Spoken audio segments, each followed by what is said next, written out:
Estou oficialmente gravando. Uma boa noite. Hoje trabalhando Valuation, a nossa 11ª aula. Agradecer aí a participação do Cássio e do Robson. Vou compartilhar a lâmina de aula.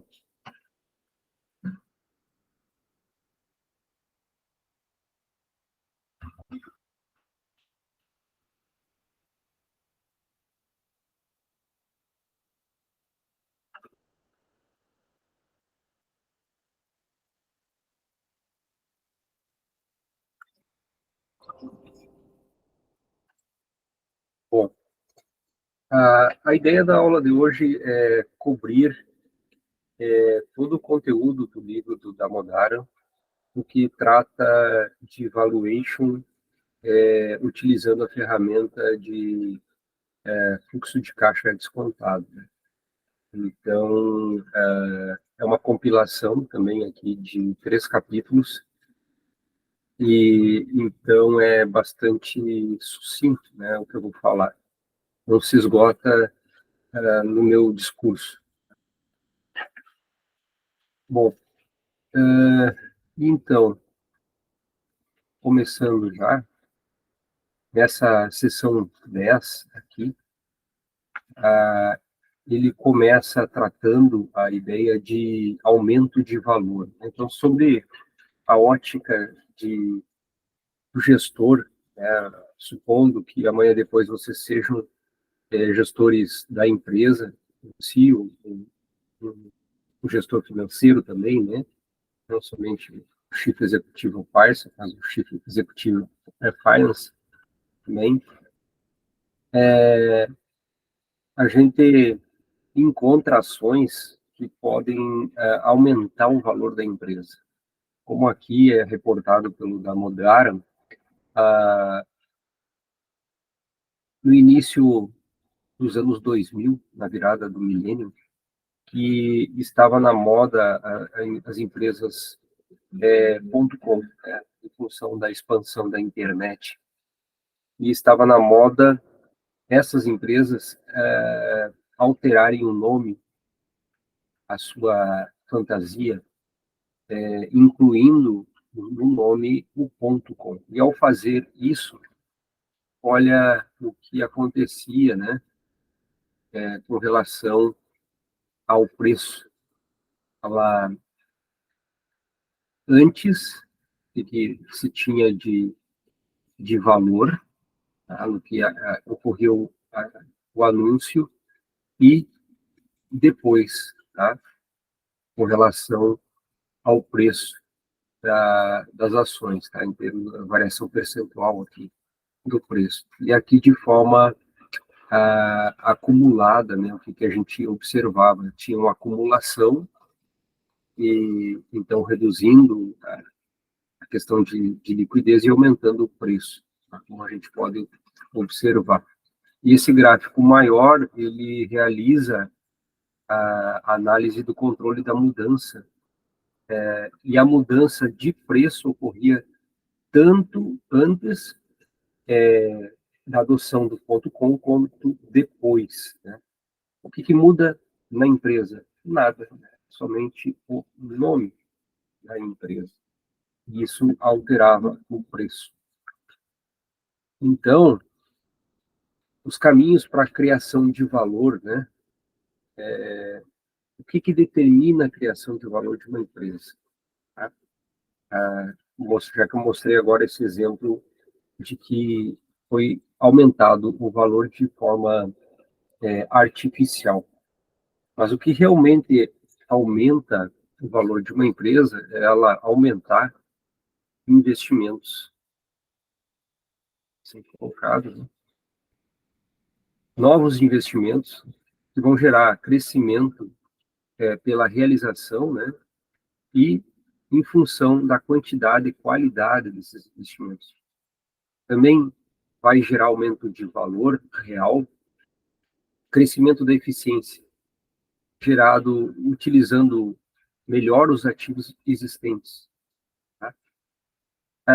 Também a gente vai conseguir aumentar o valor da empresa em função os fluxos de caixa atuais, né? Então, os fluxos de caixa de investimentos existentes, líquidos de qualquer reinvestimento necessário. Então, eles podem ser calculados antes. Então, se eu tiver um fluxo de caixa e é crescente, então eu consigo aumentar o valor da empresa. Outra razão para ter um crescimento esperado, né, durante um longo período de tempo, com um crescimento alto, é a duração do período de alto crescimento que a gente tem que observar. Né? Tá? Então, qual a magnitude da vantagem da empresa e o que garante que ela tenha, que ela vá sustentar esse alto crescimento. Tá? Como exemplo, ela ter uma carta patente que assegure exclusividade da empresa. Né? E também, para agregar valor, a questão do custo de financiamento, dívidas ou capital. Então, a serem aplicado um fluxo de caixa. Né? Isso envolve o risco operacional da empresa e também o risco de inadimplência, né? O mix de dívida que a empresa tem. Então, operando em cima disso, eu vou estar também melhorando a empresa, né?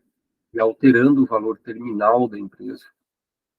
Quando a empresa espera um crescimento estável. Então, isso tudo acaba gerando aumento de valor. Tá? Então, analisando cada um desses itens, o aumento do fluxo de caixa nos ativos em vigor, como é que a gente aumenta? Isso aqui é a estrutura do fluxo de caixa, né? Tem minha caneta disponível em si. Né? Então, isso aqui é o meu fluxo de caixa. Receita, vezes a margem operacional, que é meu EBITDA, menos os impostos, né? Vai ser o meu NOPAD. E aí, mais o meu CAPEX, considerando também a depreciação, a variação do capital de giro. Bom, para mim aumentar o fluxo de caixa, o que eu preciso ou posso fazer? Ter operações mais eficientes. De que forma? Com redução de custos, tendo uma margem de contribuição mais alta. Tá? Também eu posso obter, através de alienação de ativos, em EBIT negativo.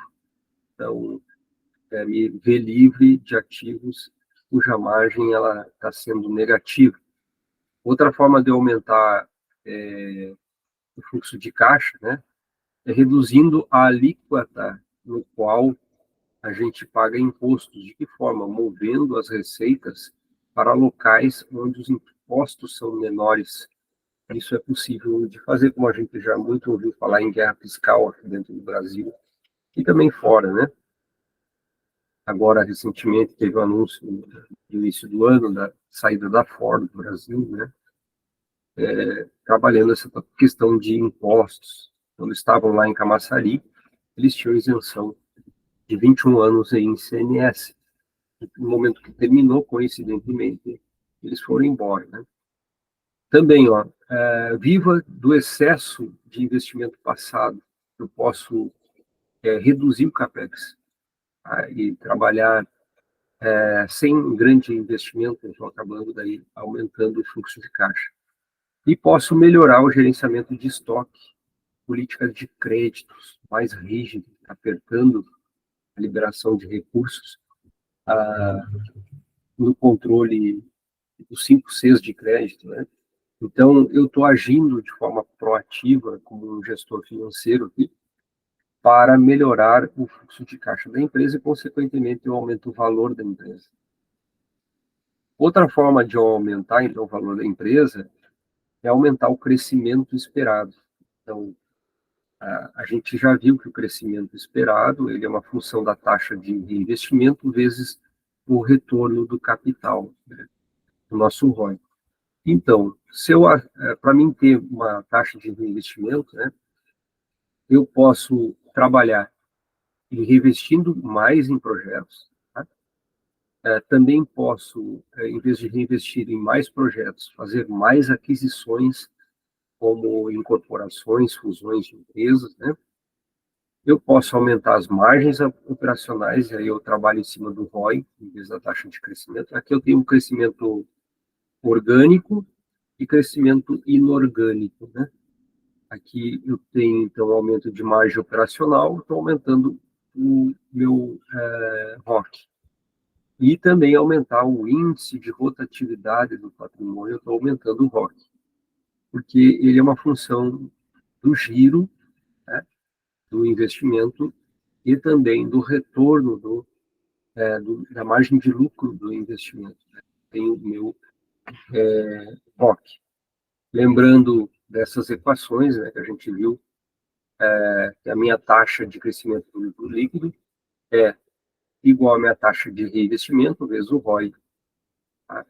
E também pode ser escrito como sendo 1 menos o payout, o meu reinvestimento. Isso para fluxo de caixa do acionista, né, o free cash flow to equity. Para o free cash flow to farm, a taxa de crescimento do NOPAD, então daí quanto eu estou reinvestindo em NOPAD, e aí eu tenho esta equação aqui, considerando, então, o NOPAD e o meu ROI, né, como sendo a razão do NOPAD pelo capital investido. Então, para mim aumentar o crescimento de uma empresa, eu, como mencionei ali, né, aumentando o índice de rotatividade do patrimônio líquido. Como é que eu aumento o índice de rotatividade? Eu posso reduzir ele. Né? Se eu reduzir a minha proporção de PL, o meu capital investido, né, em relação ao capital oneroso.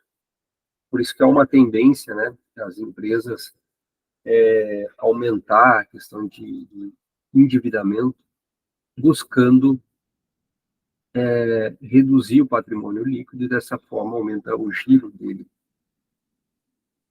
Aqui é a nossa sopinha de equações que estava na lâmina anterior e o complemento mostrando que o ROI é uma função do giro de investimento. O giro de investimentos é venda sobre capital investido e também a minha margem operacional, né, que é NOPAD sobre vendas. Então, para mim aumentar o ROI, se eu aumentar o giro, aumenta o ROI. Da mesma forma, se eu aumentar a margem operacional, eu aumento o ROI. O ideal seria conseguir aumentar os dois. Né? O que acontece na maioria das vezes é que eu aumentando margem diminui giro. Isso é aparentemente lógico, né? Porque eu estou aumentando o preço, vendo menos. Mas se eu baixar o preço, eu vendo mais. Tá? Então, o interessante é achar o equilíbrio entre esses dois que maximize o ROI. Como exemplo aqui, ó, com base em dados divulgados em uma empresa, obtenha o ROI e a taxa de crescimento do lucro líquido. Então, eu tenho uma margem operacional após o imposto de renda, sendo colocada, sendo dada já de 7,9, o giro do investimento de 1,68, o giro é calculado pela equação que eu mostrei há pouco, né? O índice de payout, tá? 65% é payout, então o complemento é retenção, e a razão de passivo sobre PL, de 0,79. Né? E o custo da dívida que eu tenho, líquido do imposto de renda, de 4,9. Com isso, eu consigo calcular o meu ROI, né? Dado que o ROI tem essa relação com o ROI, e o ROI é meu giro vezes a margem operacional. Então, eu tenho que o ROI vai ser o meu giro, que está aqui do investimento, de 1,68, vezes a minha margem operacional, 13. E assim eu consigo calcular o meu ROI, usando esta equação aqui. Tá? Substituindo os valores, conforme a equação, a gente chega ao ROI de 19,99, e com o ROI eu também consigo calcular a letra B, que é a taxa de crescimento do lucro líquido, desse exemplo 6,96. Então, a gente consegue trabalhar com a álgebra, né, tendo dados, como aqui sendo mostrado, e traçar planos e estratégias de crescimento, né, agindo proativamente como gestor financeiro da empresa. Essa lâmina, ela sintetiza um dos estudos apresentado por Damodara, que mostra qual a estratégia que gera mais efeito no crescimento de valor das empresas, isso do mercado americano, né? Então, aqui é a categoria de investimento que foi analisado. Então, se eu desenvolver um novo produto, um novo mercado de novos produtos, os estudos mostram que se consegue atender até $2, né, 2 milhões incrementais de crescimento por tamanho de aquisição-alvo. E enquanto que o crescimento de receita, ele está na ordem aqui de 5 a 6 bilhões se eu conseguir desenvolver um novo mercado. Aí são valores médios do mercado americano, não é só um setor, né? O crescimento orgânico varia em intensidade, né, de criação de valor, indústria de bens de consumo. Bom, expandir o mercado existente, eu estou aumentando de 0,3 a 0,75 milhões, né? E 13 até 33 bilhões eu estou aumentando. Então, eu estou aumentando receita, mas não necessariamente aumentando o valor para o acionista, tá? Na mesma proporção. Então, aqui eu posso ter crescimento de receita e estou aumentando o valor para o acionista muito de forma reduzida, como está sendo mostrado para diferentes estratégias. Então, mostra a importância da inovação, né? Do lado do Joseph Schumpeter, né? E falando sobre empreendedorismo e inovação. Bom, construindo vantagens competitivas, então como é que a gente aumenta a duração do período de crescimento? É outra forma da gente aumentar o valor da empresa. Manter um crescimento sustentável de longo prazo, exemplo do que aconteceu com o mercado chinês, né? Então, para isso eu preciso aproveitar as vantagens competitivas existentes e encontrar novas vantagens competitivas. E aonde é que eu vou achar isso? Trabalhando a marca, tendo uma marca forte, né? Trabalhando a questão de proteção legal, registro de patentes, trabalhando a questão de custos de alterações, né? Para que elas não sejam muito grandes, onerosas, né? E buscando também vantagens de custos. É o que move a dinâmica de mercado, né? Se a gente pegar hoje a Apple,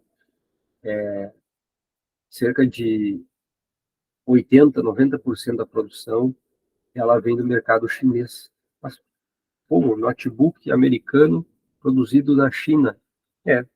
Por conta do custo.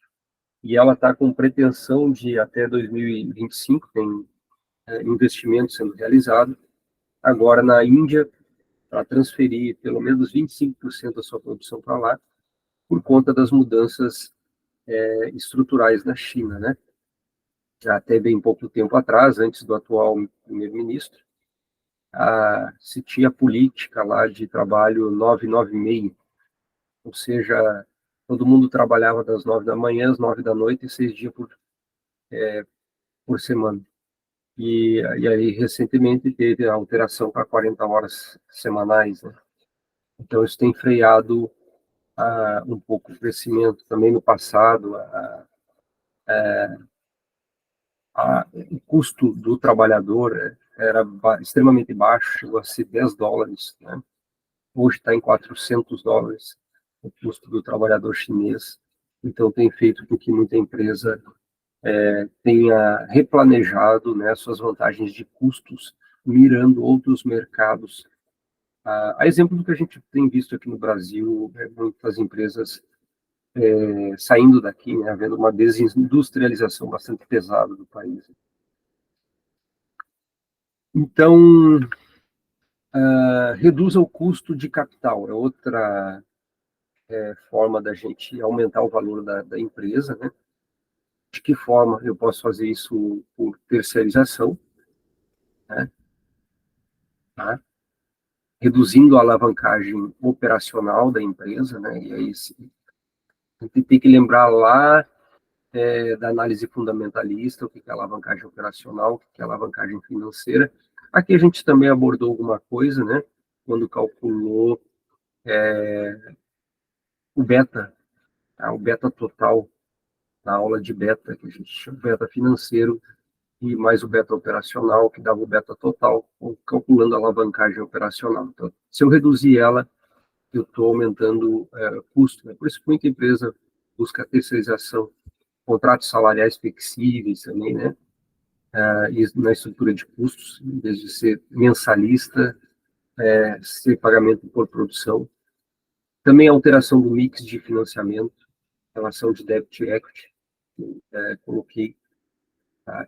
Então, tentando reduzir o custo de capital, tornando o produto ou serviço menos discricionário ao cliente, ó, alterando as características do produto, né? E também uma publicidade mais eficaz, isso acaba gerando valor, tá? Na questão do custo do patrimônio. E também combinando dívidas com ativos, reduzindo o risco de inadimplência, fazendo uso de outros instrumentos financeiros, como os swaps, derivativos, né? a, a emissão de títulos híbridos, faz com que eu consiga reduzir também o custo da dívida antes do imposto e acabo baixando o custo de capital, o que aumenta o valor da empresa. Aqui um exemplo da SAP, em que é mostrado, né, todo o cálculo ó, do fluxo de caixa, aqui em cima a estrutura do free cash flow, a taxa de reinvestimento, né, a média de reinvestimento. Aqui nós temos, então, o crescimento, o G, o beta, tá? A participação de dívidas, né? O custo do capital, e aqui o fluxo de caixa ano a ano sendo projetado aqui, até 10 anos nesse exemplo, em que é calculado o VAC, tá? Então, todo o cálculo também do custo do débito, do custo do equity, a taxa livre de risco, mais o beta, o prêmio de risco, e aí então qual é o valor da empresa, né? Sendo considerado aqui o valor resultante da empresa como sendo 106,12 dólares, ajustado pelo caixa, né? Por dívidas, por pensão, por acionistas minoritários, que a gente vai ainda abordar, falar um pouco na aula de hoje. Então, essa era a situação real, e aí foi criada uma estratégia para maximizar o valor da empresa, a empresa SAP, uma das grandes do setor de ERP, Enterprise Research Planning, a parte de softwares de gestão de empresas, uma empresa alemã, né? Então, aí foi criado, aqui está no português a mesma lâmina, foi criada uma estratégia, um estudo para identificar, né, o rating dela, tendo zero de dívida seria AAA, mas se ela baixasse esse rating para A-, então aumentando a sua participação de capitais de terceiros, né, ela ia ter um beta maior, ia aumentar o custo de capital, os impostos continuariam o mesmo, tá? O custo de dívida iria aumentar, mas olha o que acontece com o VAC final, certo? Então, é o meu VAC mais baixo. O que eu estou fazendo? Alterando a estrutura de capital da empresa. Tá? Ou de zero dívida, de 90% de dívida. O ideal que me gera o menor VAC, nesse exemplo, seria de 30%, o que maximiza o valor da empresa. O valor da empresa sendo simulado, calculado, né, antes de uma ação. Então, o que ela passou a fazer? Ela passou a aumentar o endividamento, criando uma nova estrutura, e aqui é apresentado o resultado depois final, né? Agora tendo, então, 70% de equity e 30% de dívida, olha o valor da empresa que ela chegou, né? De 106, chegou ao valor de 126 da empresa, tá? Bom, essa era a sessão 10, tá? Eu mencionei que ia comentar 3 sessões na aula de hoje, para tentar cobrir tudo que é falado no livro sobre valuation, considerando a questão de fluxo de caixa, né? O que ele traz nessa sessão 11? Pontos na avaliação dos ativos operacionais ao valor do patrimônio. Então, pontas soltas, ele chama, né? Depois que a gente descontar o fluxo de caixa, e aí eu olho para o meu balanço patrimonial e enxergo lá no balanço ainda caixa e títulos negociáveis, tá? Encontro participações cruzadas em outras empresas, e aí sendo encoberto receita como não sendo do negócio, mas sendo da participação, pode ser uma controlada, uma coligada. Outros ativos também que podem alterar o meu fluxo de caixa, bem como dívidas, né, que a empresa possa ter. Foi apresentado o exemplo esse ano das lojas americanas, né, que tinha uma dívida enorme e alterou por completo o valor da empresa. Tá? Então, um exemplo de exercício, em qual dessas 3 empresas vocês investiriam? Eu tenho $1 bilhão, que é o valor de mercado, a empresa A, a empresa B e a empresa C. As 3 têm o mesmo valor de mercado. Cada uma delas tem $100 milhões em caixa. A firma A tem um ROC de 10%, a firma B tem um ROC de 5% e a firma C de 22%. O custo de capital da firma A e a B é 10 e o da firma C é 12. Tá? E elas são negociadas, a firma A e B nos Estados Unidos e a firma C na Argentina. Em qual dessas empresas, provavelmente, né, o dinheiro seria negociado? Com valor nominal, com desconto, com prêmio? A empresa? A empresa A, qual, Eu digo pelo. E o prêmio provavelmente pela Argentina? qual a razão? Ela Ah, vende da Argentina pelo risco, provavelmente, pelo prêmio. por um prêmio de risco. Ali Isso. muito bem. E o Cássio? Tô pensando aqui, deixa eu ver. O que vai ser negociado com prêmio? É, O da Argentina também, eu acho. então, o Robson achou que é a firma A. A firma A, ela tem No caso, era o. Que eu achei que. Eu não sei se, no caso, mas tipo, cada uma se enquadra em um valor nominal, com desconto, em um prêmio. Se for só uma em um prêmio, eu diria que seria da Argentina. A C. o que está apresentando ali um retorno sobre capital de 22%, né? E um custo de capital de 12%. Então, tem ali um prêmio de 10%, né? A firma A, ela não tem nenhum prêmio em relação ao custo do capital, né? Está pagando exatamente o custo do capital. Então, vocês podem entender o custo de capital como, para uma empresa, uma taxa mínima atrativa, né?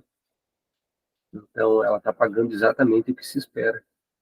Já a firma B, ela está tendo um retorno sobre o capital menor do que o custo do capital. Tá? E a firma C, ela está pagando 10% a mais, 22% menos 12% de resultado, tá?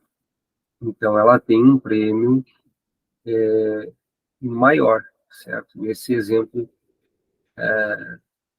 sendo negociado, se fosse negociado a firma C, seria pelo prêmio, tá?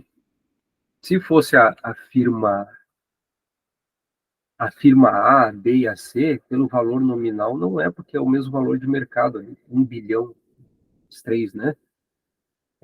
Com desconto, está dizendo que o valor do caixa ali é de 100 milhões em cada uma, né?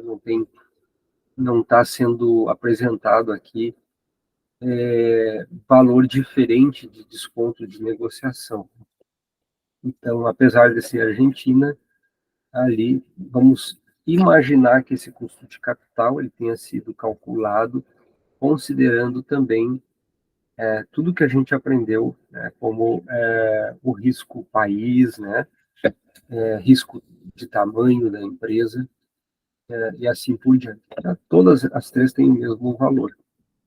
A diferença é que nasceu iria levar 10% a mais de resultado. Tá?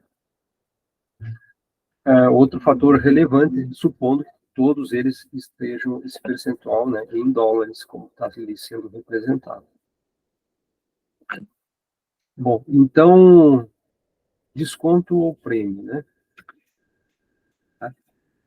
Desconto ou prêmio.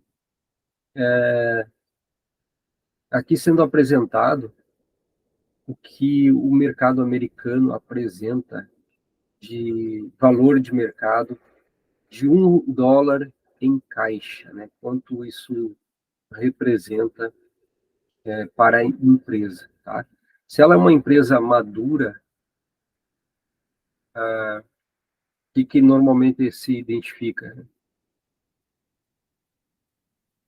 Retornos excedentes negativos. E aí eu tenho um caixa relativamente mais baixo. Enquanto que em empresas, né, de alto crescimento e alto retorno, excedente, a gente enxerga isso de valor de mercado para cada R$ 1 em caixa. Ou seja, elas tendem a ter um valor de mercado maior para o mesmo $1, né? O mesmo $1. Enquanto que a empresa madura, ela tendo um retorno excedente negativo, então abaixo do AC, como a gente viu, né? Ela acaba tendo um valor de mercado menor, como está sendo apontado nesse gráfico. É interessante a interpretação. Bom, e se a empresa tiver participação em outras empresas? Então, o que a gente deve considerar? Participação em outras empresas, elas podem ser através de participações minoritárias, nesse caso passiva, participações ativas minoritárias, né, resultando então de equivalência patrimonial, mas que daí é apresentada na demonstração de resultado e acontece da empresa ela ter uma participação ativa, né? Ela influencia no resultado da empresa. E participações ativas majoritárias, caso em que as demonstrações financeiras são consolidadas. Então, a gente utiliza o balanço demonstrativo de resultado consolidado. A gente tende a deixar de lado na prática a participação cruzada, tá? Pela complexidade, pela dificuldade de informações a respeito das participações minoritárias. Mas o ideal, o correto, seria a gente subtrair as participações minoritárias para encontrar o valor correto, né, da controladora. Então, como é que a gente avalia as participações em outras empresas, considerando um mundo perfeito? Tá? O valor da empresa, ele vai ser combinado, né? É o valor da controladora mais a proporção de valor de cada subsidiário. Seria a prática normal. Tá? Duas soluções de compromisso que a gente pode usar para mensurar o valor dessas participações cruzadas. Uma é o valor de mercado das empresas, das subsidiárias, ou quanto elas são negociadas publicamente, e aí a gente estima a proporção, né? E outra é uma solução de valor relativo, quando há muitas participações cruzadas para avaliar separadamente, ou quando não há informações suficientes sobre as participações cruzadas, então a gente pode converter os valores contábeis das participações utilizando uma razão de preço médio sobre o valor contábil. O que seria muitas participações cruzadas? Tem empresas, até mesmo no Brasil, que tem dezenas de subsidiárias de empresas investidas. Como é o caso, alguns exemplos, o Grupo Randon tem ações sendo negociadas em bolsa, e você vai olhar, ela tem 50 subsidiárias, e você, ou divisões, outros CNPJs participando de uma empresa mãe, né? Então, isso acaba influenciando em muito o resultado da empresa. Outro caso, aí, com menor quantidade, uma Gerdau, vocês abrirem as relações de investimento, vai ter sempre lá um prospecto, uma imagem mostrando a quantidade de empresas e a participação de cada uma delas. E a gente teria que fazer essa correção do que a gente realmente está avaliando. Outros ativos que ainda não foram contabilizados também precisam ser contabilizados, como a questão de caixa, né, na empresa, a questão de planos de pensão superfinanciados. Se a gente tiver um plano de pensão de benefícios definido e os ativos excederem seus passivos esperados, então considere suficientemente duas ressalvas, que é acordos de negociação coletivas, que podem impedir a gente reivindique os ativos excedentes, e também existência de consequências fiscais. Frequentemente, né, os saques de planos de pensão são tributados a taxas muito mais altas. E já teve caso de empresa de quebrar por conta dos planos de pensão superfinanciados, como no passado a companhia Hering de aviação, e tinha o melhor plano de pensão, de aposentadoria de pensão no Brasil. Então, todo mundo queria trabalhar na Hering porque o cara se aposentava e, e se aposentava muito bem, bem demais, né? E isso acabou afetando a empresa, a ponto dela falir, né? Ativos não utilizados também é outro exemplo, como terrenos vagos, que a gente tem que considerar que não estão gerando fluxo de caixa, né? Eu preciso ajustar no valor da empresa. E seja cauteloso com dívidas para fins de custo de capital. Exemplo da lojas americanas. Dívida geralmente tem a seguinte característica, né? Compromisso de fazer um pagamento fixo no futuro, também os pagamentos fixos são dedutíveis de impostos, e a falha em fazer os pagamentos pode levar à inadimplência ou perda do controle da empresa, dependendo de cláusulas contratuais. Então, como a possibilidade de conversão em, em ações. Então, defina a dívida como tal, né? A gente tem que incluir os passivos remunerados de curto e de longo prazo e todos os arrendamentos. Muito cuidado com isso aqui, tanto operacionais e de capital. E a dívida não deve incluir contas a pagar e também créditos com fornecedores, que são dívidas operacionais. Considere responsabilidade de potenciais ao chegar ao valor de mercado, do valor do patrimônio, né? Outras responsabilidades potenciais. Tá? Se a gente tem um fundo de pensão, ainda falando sobre fundo de pensão, a gente deve considerar o subfinanciamento na fase de chegar ao valor do patrimônio e a forma de cálculo, aqui sendo dada como exemplo, né? O valor do passivo contingente é a probabilidade de ocorrência do passivo vezes o valor esperado do passivo. Infelizmente, eu não tenho tempo de entrar em cálculos para cada um desses, e por isso eu apenas menciono como cuidado, caso amanhã depois vocês venham a ser gestores de uma dessas empresas. Também a parte de ornamentos de aquisição, que a gente deve considerar sinergia entre empresas no momento de uma fusão, de uma aquisição. Porque pode ocorrer sinergia positiva. Duas empresas se dão muito bem e aí melhora a eficiência.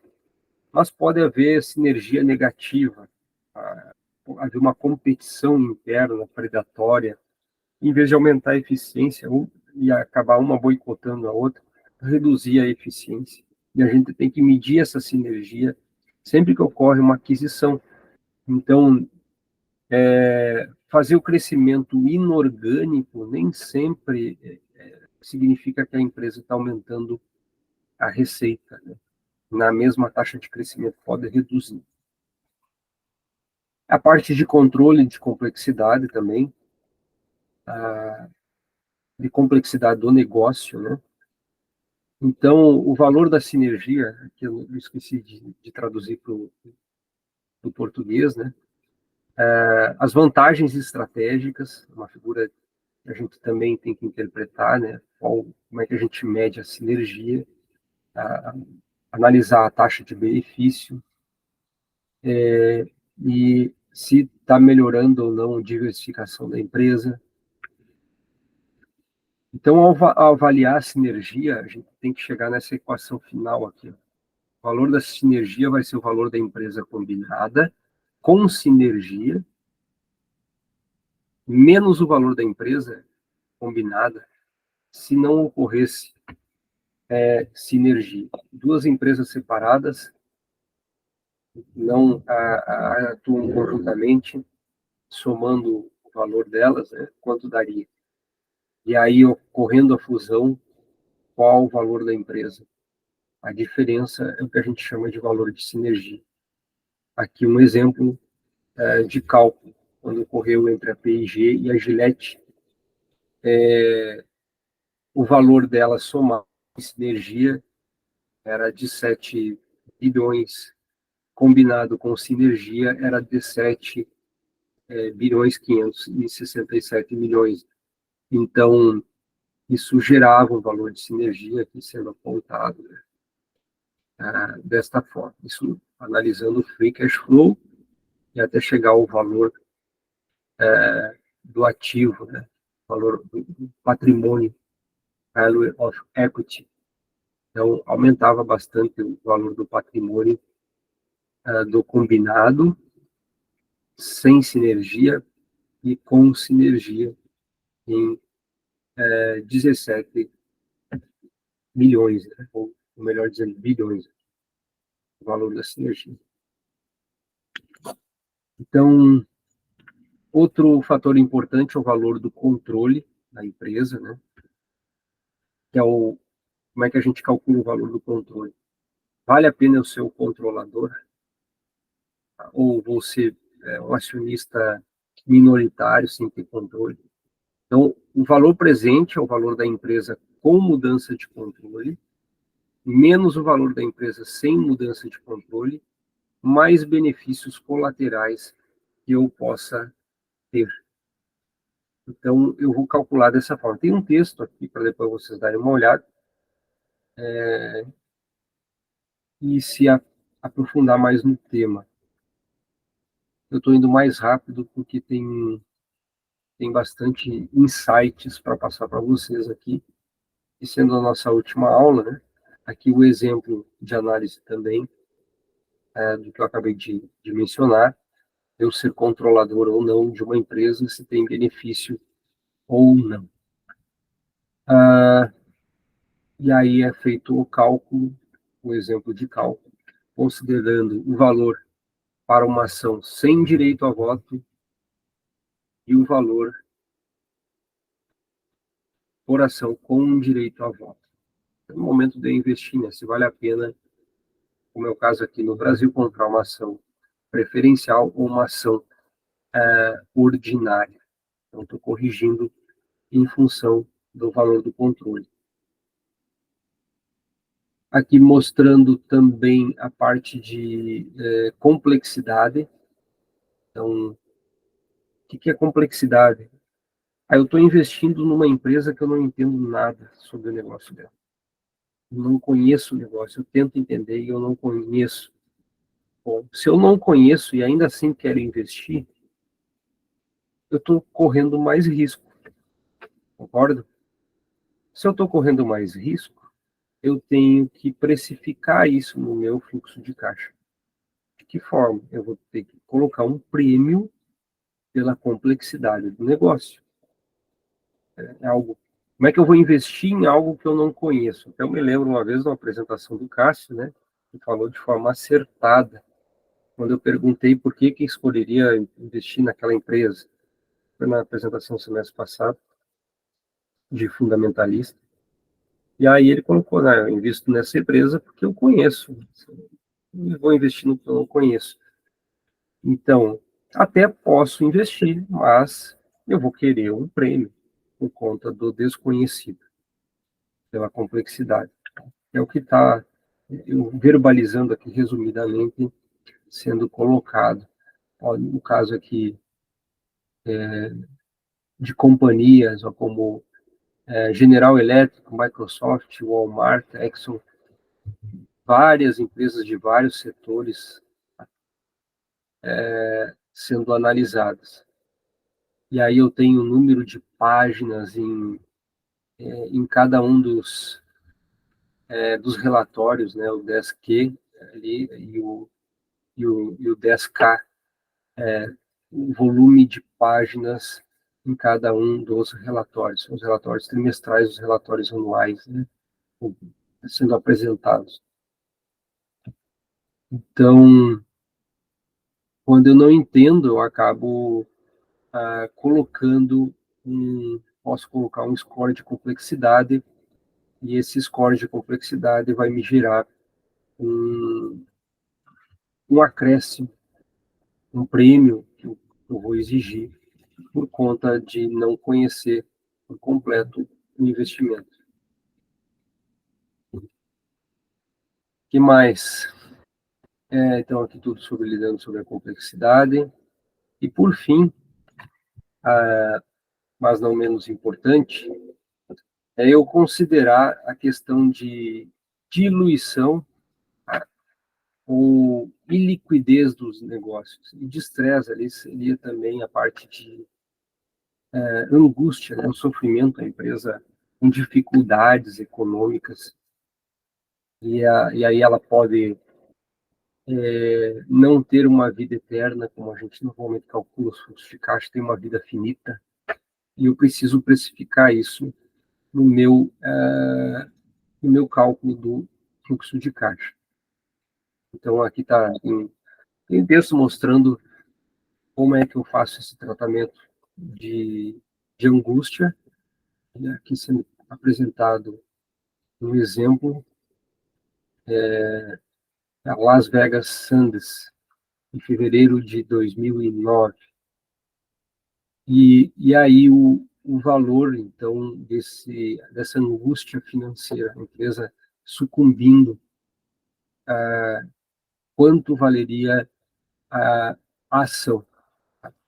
Então, seria um caso especial, um caso de uma empresa com dificuldades, né, que está sumindo, sendo mostrado o exemplo. Então, eu tem que calcular de alguma forma a probabilidade de default da empresa. Esse exemplo aqui que já está sendo dado, e aí eu entro no meu fluxo de caixa, ó, descontando, então, essa probabilidade de default. E aí, com base nisso, a gente chega no valor da empresa. Aqui no português, para vocês darem uma olhada, tem o cálculo aqui bonitinho, mostrando cada um dos itens. Análise de efeito da iliquidez do valor. Então, existem ativos que são mais líquidos e menos líquidos. E qual é o prêmio que eu vou pagar, ou esperado em pagar, por ter um ativo menos líquido? Ele não é negociado todos os dias. Ele não é uma blue chips. É uma empresa que lá de vez em quando tem uma negociação. Então, isso também pode e deve ser precificado no meu fluxo de caixa. Então, seria outra situação, outro caso especial, né? Não é só como eu mencionei, de liquidez, de fim de vida da empresa, aqui sendo considerado a questão de iliquidez. Então, tem a teoria do desconto por iliquidez. No livro do Damodaran traz bastante coisa a respeito também, apresentando exemplos de como calcular essa iliquidez. Então, eu tenho aqui um desconto por iliquidez sendo apresentado à empresa. Nesse caso, seria 20%. Então, isso vai potencializar o meu prêmio de risco. Também, aqui a parte de ajuste da taxa de desconto, e também uma coisa que é bem comum de acontecer, de funcionários terem participação no PL da empresa. E sempre que ocorre a participação de funcionários, é como imaginar um ambiente socialista dentro do capitalismo, né? E aí ocorre o problema de agência, né? Então, entre acionistas também minoritários e majoritários, e aí você pode estar investindo no negócio pensando em maximizar o resultado, quando, na verdade, os empregados podem estar tendo outros interesses, como maximizar o seu salário. E aí isso acaba penalizando o lucro da empresa. Por conta disso, a gente tem que valorar qual o valor de eu ter funcionários como acionistas da empresa. Será que eles valem dinheiro? Se sim, quem está pagando por eles, né? Tá? Então, duas questões principais para essas opções do funcionário, que é a opção concedida no passado, que pode afetar o patrimônio líquido hoje, e concessões de opções futuras esperadas, que também podem afetar o valor hoje. Isso ocorre também não só com funcionários de baixo escalão, mas também de alto escalão, que tem muito pagamento de CEOs, né, com pagamento em ações. Isso pode fazer com que ele atue em causa própria. Então, para esse cálculo, né, o valor da ação, ele vai ser o valor estimado do patrimônio líquido, mais o produto do exercício de opções, essas se forem opções de futura, como um pagamento extra, vezes o número de ações, mais o número de opções, seria o valor por ação, considerando a opção de se tornar acionista pelo funcionário, ou pelos funcionários. Como aqui está. Então, as opções para lidar com o caminho certo, né? O caminho certo para lidar com opções dos funcionários. Opções pendentes e opções também futuras. Tem 3 passos a serem seguidos para o ajuste no fluxo de caixa. Opções pendentes e opções futuras. Bem, gente, essa era a nossa aula. Como vocês percebem, eu hoje fui mais ainda dizer aqui, teórico, tá, do que normalmente sou, para vencer o conteúdo e poder dormir tranquilo, dizer que foi entregue a tudo que tem na vasta literatura aqui, né, da Modaro com relação a desconto de caixa, free cash flow. E, no mais, a gente tem condições, se deparando com uma situação específica, uma empresa que vocês forem avaliar, e observar se ela está passando por dificuldade financeira, se ela tem funcionários, né, se ela passou por um processo de aquisição de fusões. Então, sempre que acontecer qualquer uma desses pontos, né, que foram apontados hoje, eu preciso ajustar o meu fluxo de caixa. A gente aprendeu o básico analisando uma empresa sem problemas financeiros, né, sendo tudo um mundo perfeito e vivendo para sempre.